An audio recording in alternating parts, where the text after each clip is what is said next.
Hello दोस्तों, स्वागत है आपका मेरे NST इलेक्ट्रिकल चैनल्स के ऊपर। आज की वीडियो से हम जानेंगे कि एक लैंप को एक वन वे स्विच के साथ कैसे कंट्रोल किया जाता है। तो उसके लिए हम एक डायग्राम तैयार कर लेते हैं।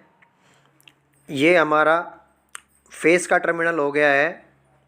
यहाँ से हमारी फेस की वायर निकलकर पहले हमारे वन वे स्विच के एक टर्मिनल के ऊपर चली जाएगी और वही जो इस लैंप के दो टर्मिनल हैं उससे एक वायर हमारे वन वे स्विच के दूसरे टर्मिनल के ऊपर रहेगी।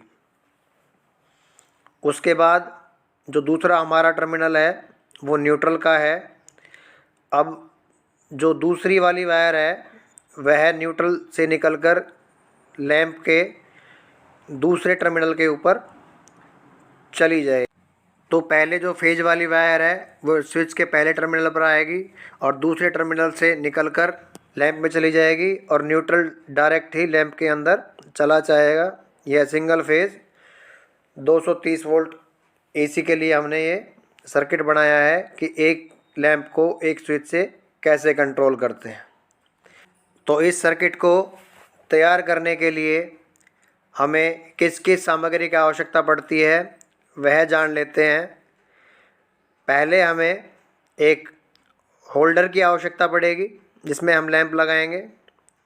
एक वन वे स्विच की आवश्यकता पड़ेगी, स्क्रू ड्राइवर, कॉम्बिनेशन प्लायर और कुछ PVC इंसुलेटेड वायर और एक लैंप की हमें आवश्यकता पड़ेगी।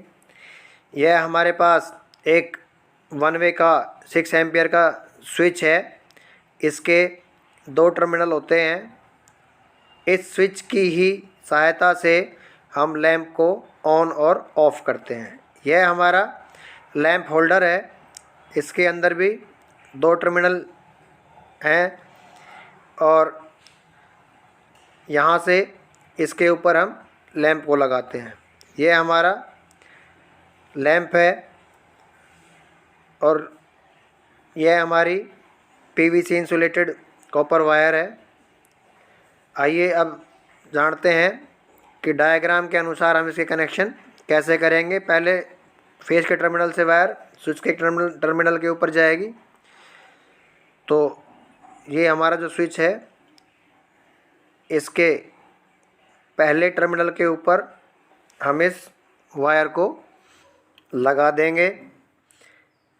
इस वायर को लगाने के बाद अभी आप देखेंगे स्विच से एक वायर निकलकर होल्डर के एक टर्मिनल के ऊपर जा रही है। तो हम एक वायर और लेंगे और स्विच के दूसरे टर्मिनल के ऊपर लगाएंगे और इसको यहाँ लगाने के बाद जो वायर का दूसरा सिरा है उस सिरे को जो हमारे होल्डर के एक टर्मिनल के ऊपर हम इसको लगा देंगे।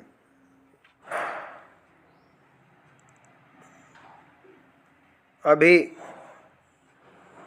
हम इसको अच्छे से टाइट कर देंगे। अब जो होल्डर का दूसरा सिरा है उसके ऊपर न्यूट्रल की वायर, जो होल्डर का दूसरा टर्मिनल है उसके ऊपर हम न्यूट्रल की दूसरी वायर को लगा देंगे। इसे भी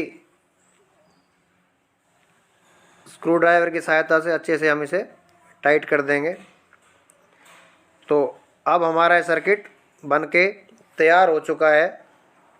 अब इसमें हम होल्डर के अंदर इस लैंप को लगा देंगे और तैयार किए हुए सर्किट को सप्लाई देकर अब हम इसे चालू करेंगे।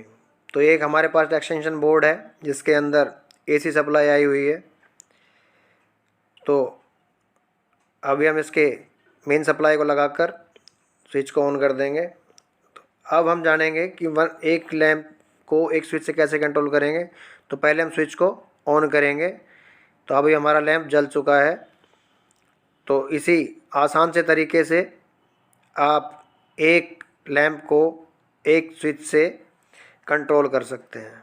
तो उम्मीद करते हैं हमारे द्वारा बनाई हुई ये वीडियो आपको पसंद आई होगी। तो कमेंट्स करके अवश्य बताएं, और अगर आपने हमारा चैनल सब्सक्राइब नहीं किया है तो सब्सक्राइब अवश्य कर लें, जिससे कि आने वाली नई वीडियो की नोटिफिकेशन भी आप तक पहुंच सके। वीडियो को देखने के लिए आपका बहुत बहुत धन्यवाद।